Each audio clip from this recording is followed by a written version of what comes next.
Swayam Prabha. Digital India. Educated India.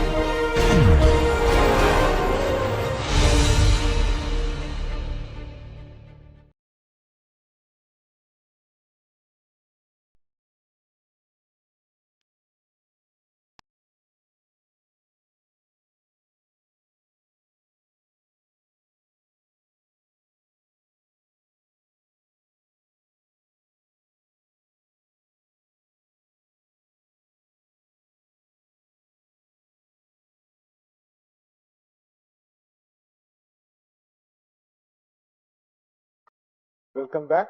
In lecture 35, we will learn about landfill design, part 3, and here we will learn about determining the size of landfills. So, the concepts that we will cover are on landfill volume and site life, shredding and baling, typical sanitary landfill site plan and facilities. We will learn about landfill phasing. We will give a typical example of a landfill design. Then closure and rehabilitation of old dump sites, how to do that. Then preliminary estimation of landfill capacity, height and area. And then we will show you some examples of problems and then some case studies. So landfill volume and site life is what as a planner is most important, that is what we need to determine. We need to determine the area that we require for that particular landfill. And that has to be determined for estimation of landfill volume. So area of the landfill or landfill volume, that has to be ascertained, and also this will give us an idea about the site life of that particular landfill. So this is determined based on the quantity of solid waste that is generated over the design period of the landfill. Sometimes we can design the design period based on land area available. Alternatively, if I know that I have to have a landfill which will work for so many years, so in that case we have to determine a land area or proper site where we have the adequate land area. So in any case we have to estimate the total landfill volume and the area required for it. Then compacted density of waste for the kind of waste that is generated in that particular area. Volume of cover material to be used during the life of the landfill, because as we have discussed earlier, this sometimes determines the life of the landfill. If soil is not available, it would be too expensive to import soil from outside. Allowances for expected settlement. A lot of settlement happens over the life of the landfill, that has to be considered. Like we said that the average density is around 1 ton per meter cube, but during the initial life starting period it is 0.8 to 0.85 tons per meter cube, whereas in the final you will see around 1.2 tons per meter cube. That becomes the density, right?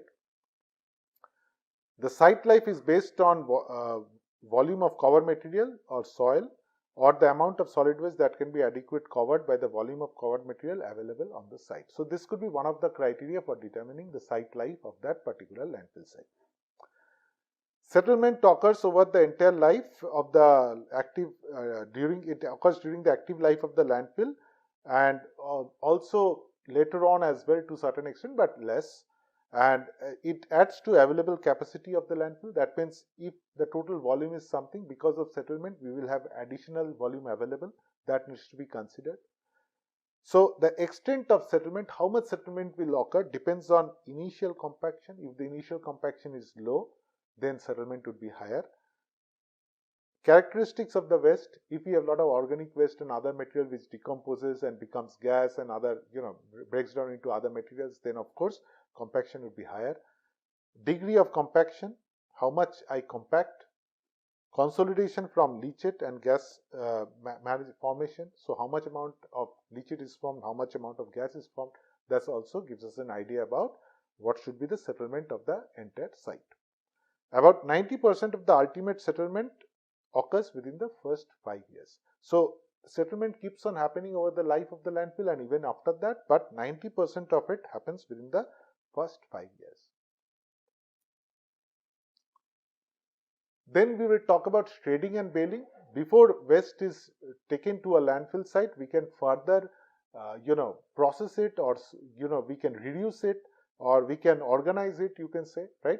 So shredding and baling are these two techniques involving preparation of refuse prior to landfilling. Now if the waste is shredded means we make it into smaller pieces. We have discussed some of it earlier as well. And baling means, compacting the waste into some volume, which is like maybe a rectangular block or a squarish block, and with higher density. So waste can be baled by compression into large rectangular blocks with densities up to 1000 kg per meter cube. So that is how we can do first shredding and then baling, which helps in organizing the waste in compact units, which could be stored into the cells of the landfill site. Waste after shredding reduces to particle size less than 2 to 6 inches by mechanical processes such as cutting, tearing, ripping, and impact shattering. Right. So these are the mechanical processes that could be taken up to shred the waste into smaller sizes. Shredded waste can be compressed to a greater density than unprocessed waste by about 25%. What it means? That means it will increase the capacity of the landfill by 25% if I adopt shredding and baling. So obviously that's in areas where land is very short or land is available only at a very high premium, we can go for shredding and baling of waste. Shredding also, because we are making it into smaller pieces and all, it helps in decomposition faster. It reduces the daily cover because there would be lesser things sticking out of the waste because everything is small size. So the cover could be given uniformly. So reduces the daily cover. It reduces blowing of paper and debris from the waste. It also results in higher methane and leachate production because of more decomposition. So that is why before even we bring the waste or we put the waste into the active landfill site, we can adopt these particular measures. So this is how a landfill site looks like. So just you can see there are phases, phase 1, 2, 3. We have discussed phases earlier, but we will discuss it further. So these phases are designed, that is the entire volume that is required to be stored, or waste that is entire volume of waste that needs to be stored in the landfill. That happens over a period of years. So we design each phase maybe for 1 or 2 years each phase. So we only work with that part of the landfill. So as you can see, these are the phases of the landfill.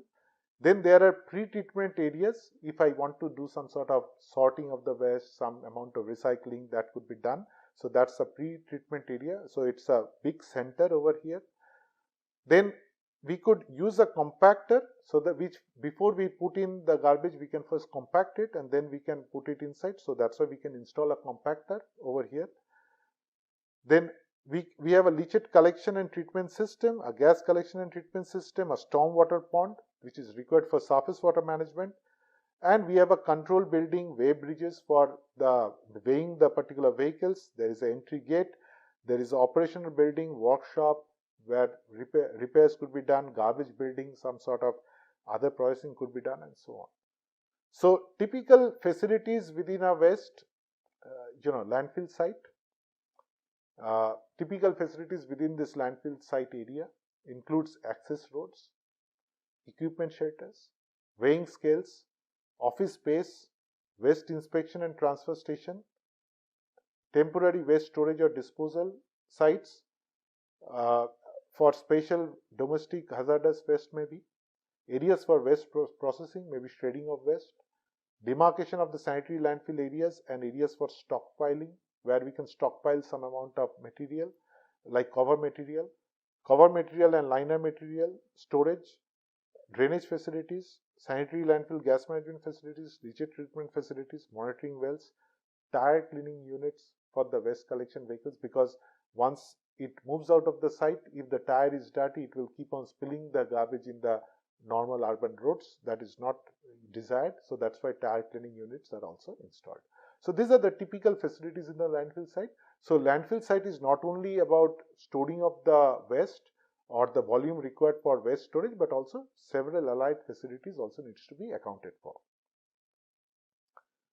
So we have discussed that base is excavated as per the predetermined phasing plan. So we have to discuss on the phasing of that particular landfill site, and then accordingly the base has to be prepared.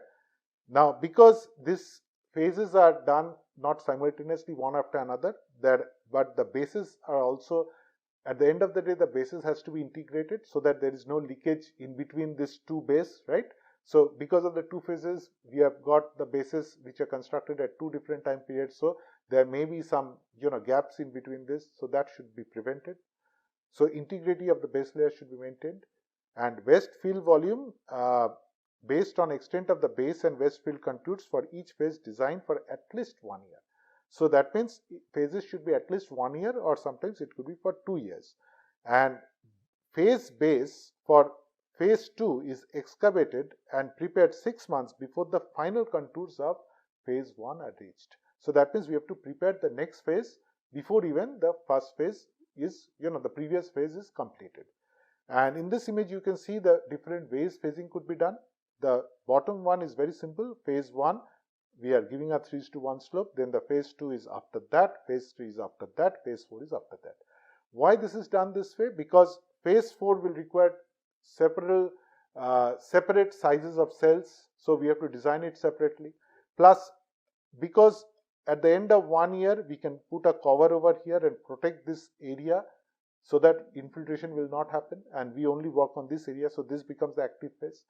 Or it could be done like this. We do phase 1 like this, then phase 2 could be done in this order, and then phase 4 could be above top. So there could be hundreds of ways we can do the phasing of a particular landfill site.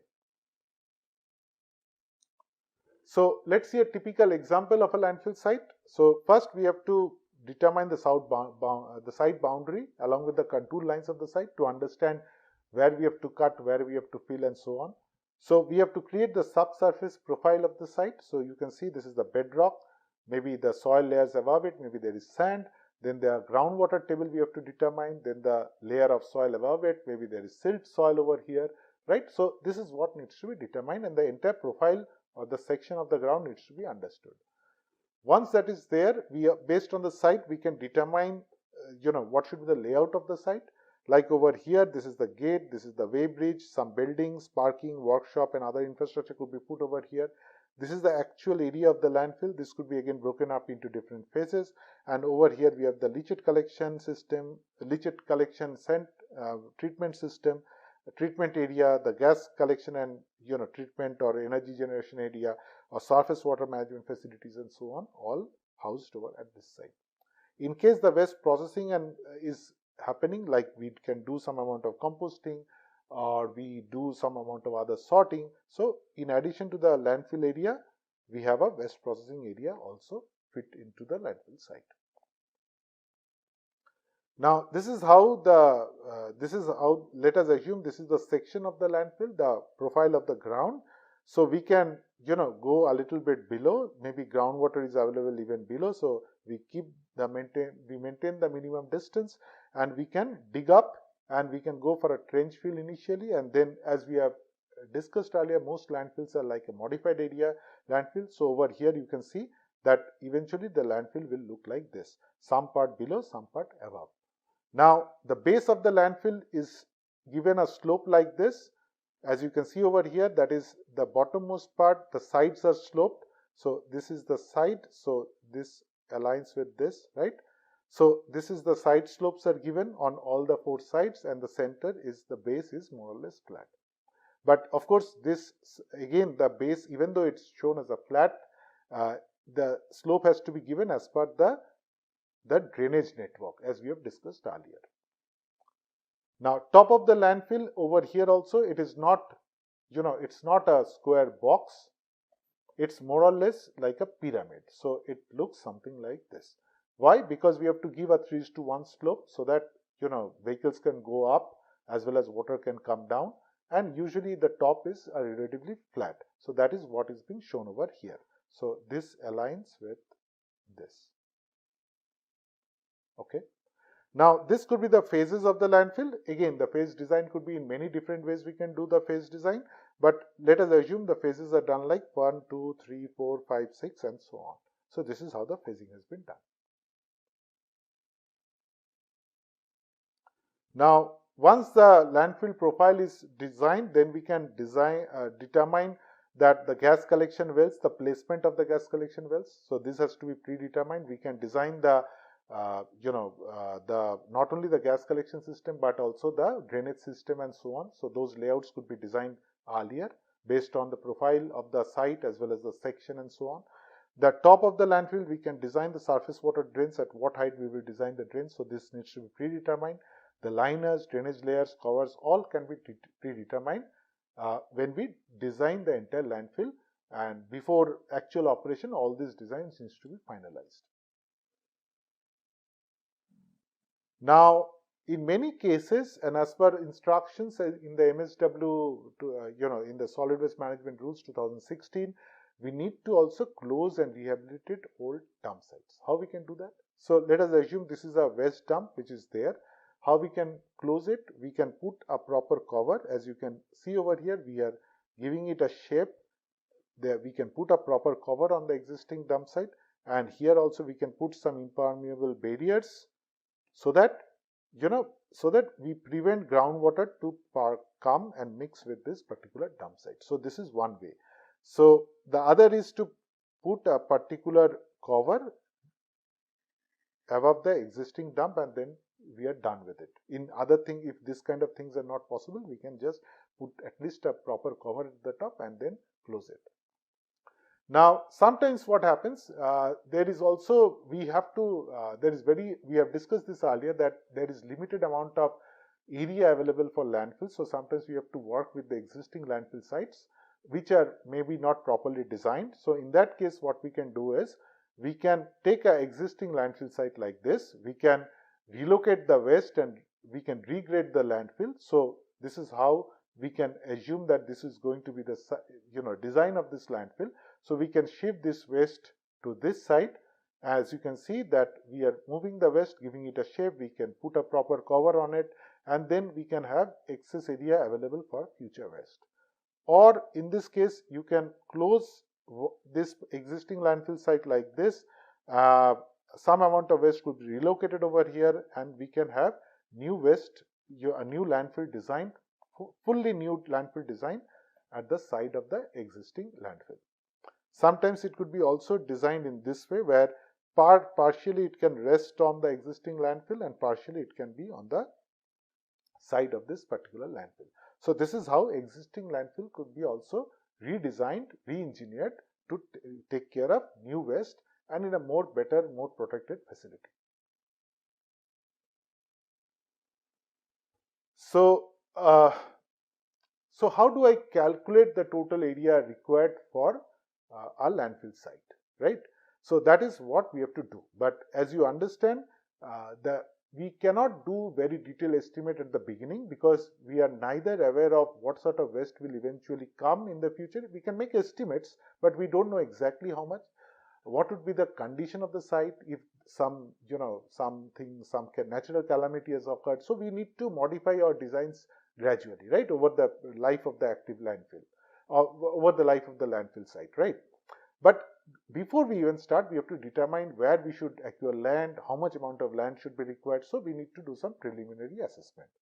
So to do that, we have to follow certain steps. These steps are given by the Central Public Health Engineering, Environmental Engineering Organization, CPHEO. So we can follow these particular steps. So these are, first we have to determine the waste generation per year, this current year. This is in tons per year for this particular urban area. And then we can assume the rate of increase of this waste, which could be 3%, 4%, whatever is the case may be. So in case this waste generation growth rate estimate is not there, in case the population growth rate can be utilized. Now, as you can understand, with more population, more waste will be formed, but that doesn't mean that exactly with growth in population, the waste will also grow in the similar way. If the growth in population is of like certain income brackets grows more, in that case, other kinds of waste would be generated, right? So that means waste generation growth has to be estimated on its own. If it is not there, then only we have to go with population growth rate estimate. So proposed life of landfill, then we have to go with the assumption of the proposed life, which may be n years, right? Then we also have to estimate that what would be the waste generated at the nth year, right? So that means at the rate of this growth, maybe 3% to 4%, 2%, whatever it is, what should be the waste that is be generated in the nth year of the life of the landfill? Why? Because the waste that is coming to the landfill will not remain same over the years. So we have to account for that. So this is given by W into 1 plus X by 1000 to the power N. N is the number of years of the site life. So this is the final year. This is the initial year. So the total waste generated over the life of the landfill is half of W plus the final year's waste multiplied by the number of number of years of site, right? So we take the average waste generated per year over this site life multiplied by the number of years of site life for this particular site. So that gives us the total waste generation in N years. Now waste generated is not the waste volume that is required, so it depends on the density of waste. So first we determine the waste volume by dividing the total waste quantity of waste divided by the density of waste, right? So density of waste is assumed to be 0.85 tons per cubic meter. So we divide that and we get around this is the value which is the VW, or which is the volume of waste in N years. Now total volume of daily cover which would be required for this N years is actually 10% of the total waste volume that we have discussed earlier. So we take 0.1 VW is the total waste volume is VW. So 0.1 that is 10% of that is for VDC, which is volume of daily cover, right? Not daily cover, daily cover. Then along with daily cover, we require components like liners, covers, and so on, right?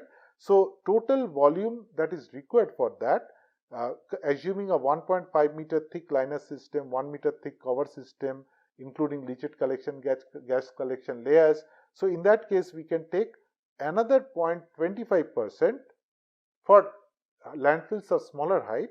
If the landfill is of larger height, this volume is lesser, which is 0.125, means 12.5%. Or in case of 30-meter high landfills, this is even lesser, which is around 8%, right? So in most cases, it would be safe to assume a value of 0.25, and we can say that we require another 25% of the volume of waste as this sort of liners and covers that are required in a landfill site.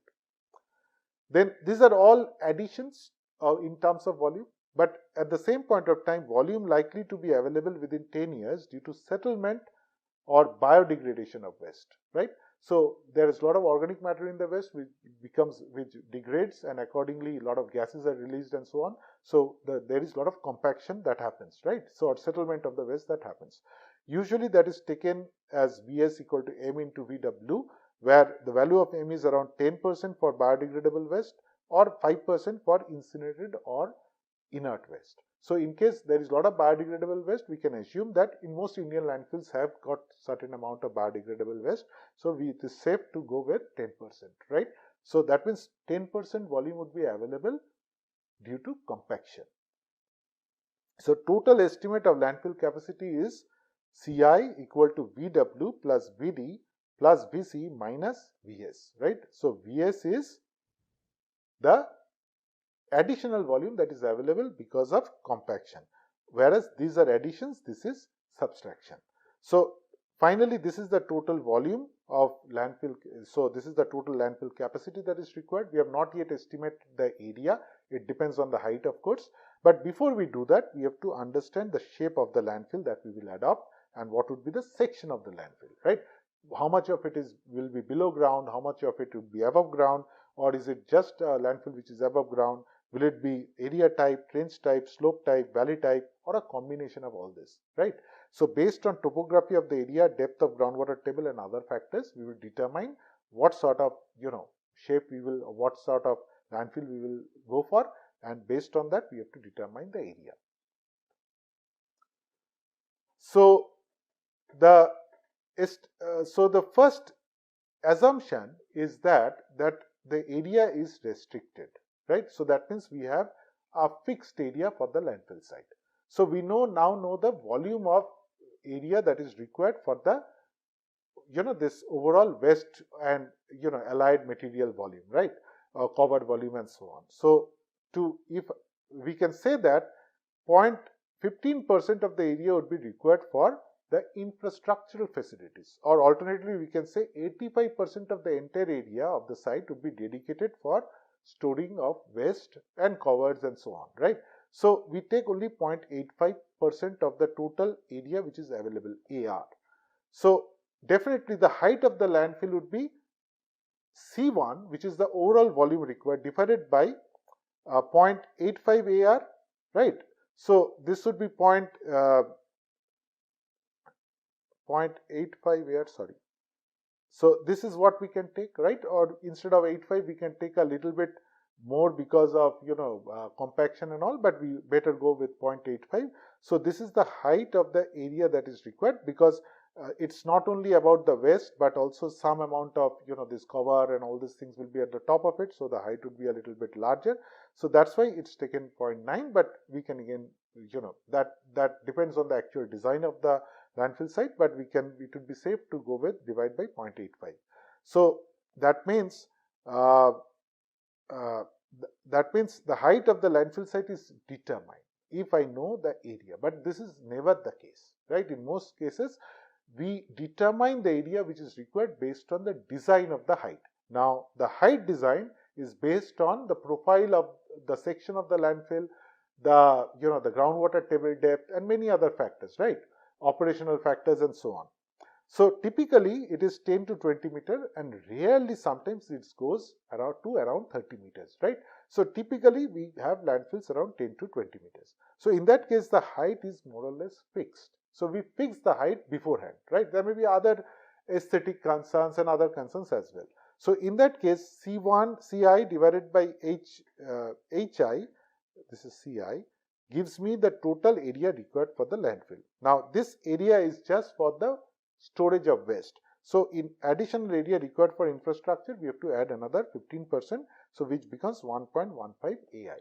So this is the total area that would be required for the landfill site. Now, as you understand, this is the preliminary estimation of the landfill capacity, and that also a very, very crude estimation. I will show you some examples later. But if I need to do the actual, we need to refine these estimates of the landfill capacities using landfill height, the actual height that for that particular area, and that considering the local context, we have to refine these particular estimates. So volume of daily cover, liner system and cover system is revised as per actual shape of the landfill. Because if I go with a landfill which is like this, it will require certain kind of cover. If I go with a landfill like this, it will require another, volume of cover. So, but even though the overall volume remains same. So this has to be re-estimated as per the actual shape of the landfill, and also depends on available materials for cover, liners, available soil that would be used for making this particular liners and covers. So we have to refine the estimates for landfill capacity, height and area. So final and precise estimates after topographical survey. This topographical survey is done at 0.3 meters contour intervals, and waste quantities may vary from initial estimate significantly during the operation years. So all this will lead to refinement of the landfill capacity over the years, and we need to adjust accordingly. So I will very quickly take you through a problem just to give you an idea. Again, this will demonstrate how you can also calculate, but this is not exact. You can make modifications as per your case, right? But it will give you an idea about how to go about the process. So let me first read through the problem. Design a landfill for a medium-sized city of 3.5 lakh population, and the population growth rate is 3% per annum. Per capita waste generation is 0.5 kg per day, out of which 20% of waste by volume is recycled or recovered. So that means 80% of the waste goes to the landfill site. The tentative landfill site has been identified at a distance of 12 km from the city with annual precipitation of 600 mm and sandy silt soil with groundwater at the depth of 15 meters. So that means groundwater is not an issue. That means groundwater is much below. And the soil is silty and sandy soil. Landfill life is 20 years and landfill will be operated in 10 phases, each phase lasting for 2 years. So that is what has been given to us. So what we have to estimate? We have to estimate the area and capacity of the landfill considering area fill method and standard sanitary landfill with all allied infrastructure for leachate treatment, gas collection, groundwater monitoring system. Determine the design of each phase and cells in each phase along with the volume and surface and the source of daily cover. So that means for each phase, how much amount of volume, what would be the cell size in each phase, what would be the volume required, what would be the amount of daily cover required, this has to be determined. Design the overall cross section of the landfill, and finally determine the size of the leachate collection tank. So these are the things that has been given to us. Now few assumptions or few rules that has been given to us. Each phase extends from base to final cover. So that means each phase would be done in this way. That means if I have a landfill site, something like this, right? So we don't do one above another. Volume of one phase equal to landfill capacity divided by number of phases. Area of one phase capacity divided by height of the landfill, of course. Number of daily cells 365 into landfill life divided by number of phases. 365 multiplied by landfill life into divided by number of phases. So that would be the total number of cells required in the landfill. So that every day waste comes in. So that has to be considered. Volume of one cell is equal to phase volume divided by number of cells. Area of one cell equal to cell volume divided by 2 meters. So that is given, the height of each cell is given as 2 meters. The leachate volume usually depends on the volume of precipitation, volume of the pore square liquid, the liquid that passes through the geotextile layer comes into the leachate layer, volume lost to evaporation, volume of water absorbed by waste. So this is how the leachate volume needs to be considered. But for thumb rule, we can say 25 to 50% of the precipitation from active landfill areas and 10 to 50% of precipitation from covered areas becomes leachate. So that means when we are walking on the landfill, that means we are pushing waste into the particular phase. In that particular phase, operation is going on. In that particular area, around 25 to 50% of the precipitation that falls will go inside the landfill. Why? Because we have only a limited soil cover, like 10 centimeter soil cover at the end of each day's work, right? And also there would be intermediate soil cover on the areas which are, not being worked for the next 3 months, right? But still a lot of water goes in. So because there is no final cover given, but 10 to 15% of precipitation from covered areas, that is intermediate covered areas or final covered areas, if only a limited amount of water enters from those areas. So that is around 10 to 15%. In case of final cover, this is even lesser. So as you can understand, it is very, very complicated. It needs to be as per actual design, actual state of operation. We need to determine how much amount of precipitation will go inside this particular landfill site. So going into the problems, we will follow the same procedure given by CPHEO. Population is 3.5 lakhs, per capita 0.5 kilograms per day. Current waste per yard which goes into the landfill site in tons, W tons, is 80% because 20% is recycled, so it comes to 140 tons. Rate of population growth 3%. Proposed landfill life is 20, which is N. So we can determine the total quantity of waste that is generated, which comes to around 3928 tons of waste. Now total volume of waste is in 8 years, which is this total tons of waste divided by the density, which comes to around 4621 meter cube of waste is generated, right? Then assuming lift height of 1.5 meters to 2 meters and 15 centimeter top cover, we can say that total volume of daily cover comes to around 10%, which is 462. Here you can determine the quantity of soil cover that is required and the volume of soil that is required. So 462 meter cube of soil. Total volume of other components of liners is 1155 meter cube of soil, which is 25% has been adopted. Then settlement volume 10%, and because there are 2 phases, it is multiplied by 2 because every 10 years we can estimate settlement, but you can ignore this 2. In that case, it would be half of this which would be available. But anyway, you can also consider a little bit higher settlement as well because it is for 20-year period. Final estimate of landfill capacity is as per the formula given earlier, which comes to around 5315 meter cube of this space that is required. Now height is given, which is 9 meters. So area required would be total volume divided by 9, which is 590 square meters. Infrastructure facilities another 15%, so it becomes 679 square meters, right?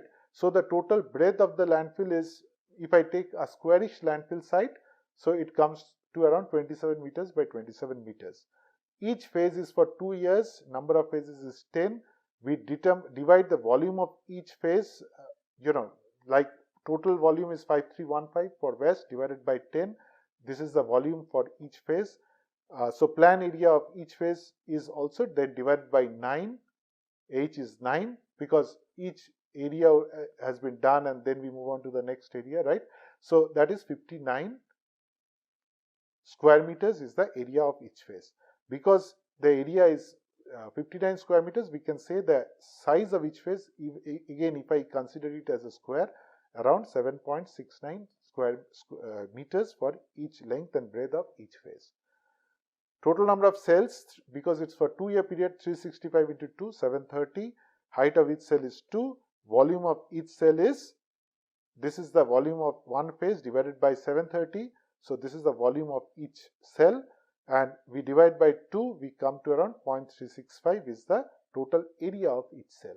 And because it is 0.365, we can say if I consider a squarish cell, each direction is 0.6 meters, right? So that is 2 feet by 2 feet is one cell. So this is a very, this shows you a very crude way to estimate the cell size eventually.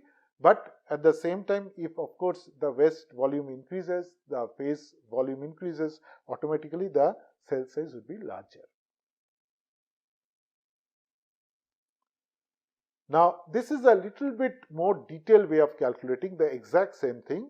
So instead over here what we have considered is, instead of assuming the waste that is coming to the landfill site for every year it is same, it is different because waste is increasing every year. So this is estimated over here. As you can see, in the 0th year waste is 140 tons, whereas in the final year waste is around 245 tons. So obviously the total volume that is required to cover for this waste is also different in the different years, right? If the total volume is different, then the area for each cell that is required would also be different. So that is what it is given here. The breadth, depth, and the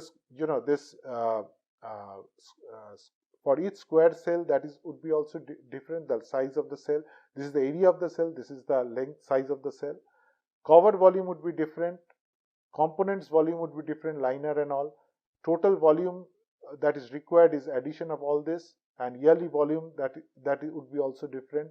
So phase wise volume we can determine because 2 years makes it one phase. So each phase would be of different volumes. So that means that at the end of the day, each phase will have different sizes. So that also could be computed in this particular way. So finally, we come to the design of the cross section of the total landfill site. As we have discussed, landfill is not a square. Usually it starts at a base. It could go both ways. It could be below as well as above. Let us assume that in this case, this is a area fill method, which is already mentioned. So we start at the ground, we go up, and we give a slope of 3:1, something like that, right? So over in this case, we have this land, the total volume is given. This is the volume of the landfill site. This height is 9 meters. Assuming a square plan, and landfill is like a truncated square pyramid. So volume of truncated square pyramid is this one, a square plus b square plus ab into h divided by 3, where a and b are the sides squares. Of course, a truncated square pyramid is a square. So the bottom base is has a length of a, the top base has a length of b. So that is what the formula is. And when we calculate it, assuming a slope of 1:3, a is equal to b plus 6. So a is b and 3. This is 3 meters on both sides. So b plus 6 is a, and we can estimate it over here. We can say that B, we can convert B, we can change B to A, this, replace each B with A with B plus 6, right? Because A is B plus 6 because of the slope, right? So in that case, we can calculate the value of B, which comes to around 22 meter, and if B is 22 meter, obviously A would be 28 meter. So that gives us an idea about the shape profile of this particular landfill site. Finally, coming to the leachate calculation problem. So average total precipitation is given. Only one phase is operative per year. So we have to understand how much leachate is generated per year, because the rest of the time there is cover given, and after cover there is very little amount of infiltration that happens. So that can be ignored, or that would become the part of surface water management, right? Then plan area for operating phase is different in each phase, but we can assume it's the same one, right? And we can say that based on the active area that is being operated upon, the area which is filled with intermediate cover, the precipitation's volumes would be different as per this rule. But to make it simple, we will do the calculation based on what we learned earlier, that is, assuming 80% precipitation in a 4-month period. We will consider the peak leachate quantity that is generated. We can estimate that by multiplying the total precipitation, which is 0.600 mm. We will take 80% of that, and this is the size of each cell, each phase, the area required for each phase, and we divide it by 30 days into 4 months, and we get, this is the total cubic meter of water that, or leachate that needs to be stored per day. So this is how we can estimate that, right? So we can do that by taking an average value of the active phase area that is being worked upon, and we assume that the entire area around this, whatever infiltration is coming over here, we are that is being considered what is false over here, and then we can do this particular estimate, because it's an active area, most of the water percolates inside, right? So based on that we can do this calculation. But anyway, so this is a much complicated calculation which could be done following water balance analysis and the health model that we have discussed earlier, but crudely we can do this kind of an estimate. Now coming to 2 case studies, we will first discuss about this landfill by the Ahmedabad Urban Development Authority at Fatehwadi in Ahmedabad. It is a shared facility of 12 Nagar Palikas of West Ahmedabad Urban Development Authority. It serves 10 lakh people every day. Around 200 tons of waste comes to this landfill site. The annual rainfall of the site is 300 millimeter, groundwater table depth is 6 meter, and the soil is sandy. Now, what design has been done? So, as you can see this image of this particular landfill site, and total disposal capacity is determined as around 50, considering 50 tons per day for 8-year period, around 1,45,534 cubic meter. This is the total disposal capacity. Landfill size designed is 151 meter into 122 meter, and the height is 7.9 meters. Amended clay liner of 900 millimeter thickness with 10% bentonite clay. HDPE liner 1.5 millimeter thick, which is standard. 300 millimeter thick protective soil cover over HDPE. Drainage layer is 300 millimeter thick with 100 millimeter protective soil cover. Leachate collection and treatment facility is via 150 millimeter dia pipes. Earlier we have learned 200 millimeter dia pipes, but here they have adopted 150 millimeter dia pipes. HDPE perforated pipes are used. Leachate collection tank is given, which is 2 meter by 2 meter into 3 meter, which is the height. Leachate is transported by tanker and discharged to a nearby trunk sewer. So that means through the sewerage network, the leachate is transported to a sewage treatment plant where it gets treated with the normal sewage. Gas collection system is via HDPE vent pipe of 230 mm diameter. And also stormwater drainage is also constructed. So this is how the landfill design has been done.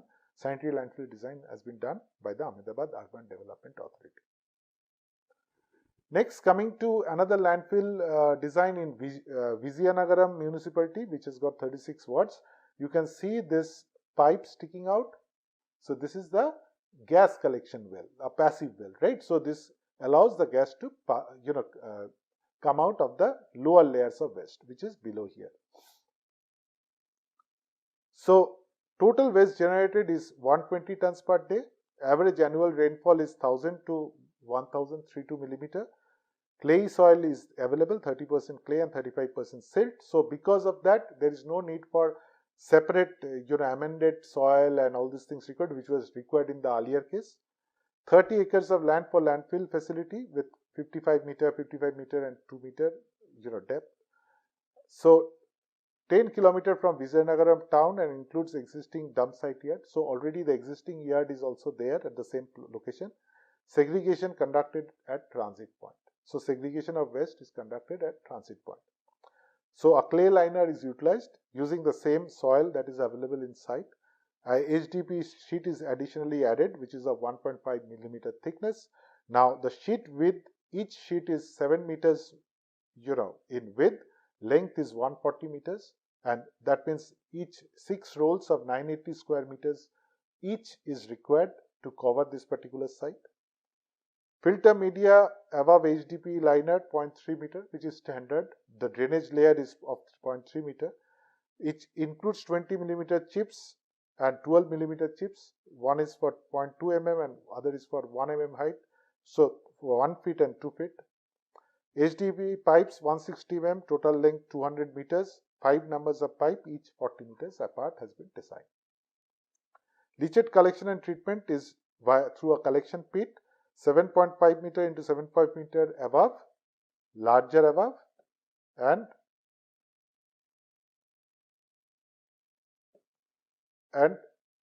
2.5 meter below with 2 meters depth, right? So that is the design. Gas venting is via a chimney of 30 feet height. So that is this gas venting chimney. So this is how landfills have been designed in India. So these are some examples of them. And similarly, all landfills in future needs to have, as we have discussed, gas management system, active ones, leachate management systems, water management systems, surface groundwater systems, so on. So these are some of the references you can study. So to conclude, preliminary estimation of landfill capacity, height and area is conducted before assessment of site location. And final design of landfill depends on local context, waste collected in each phase and engineering design principles. Thank you.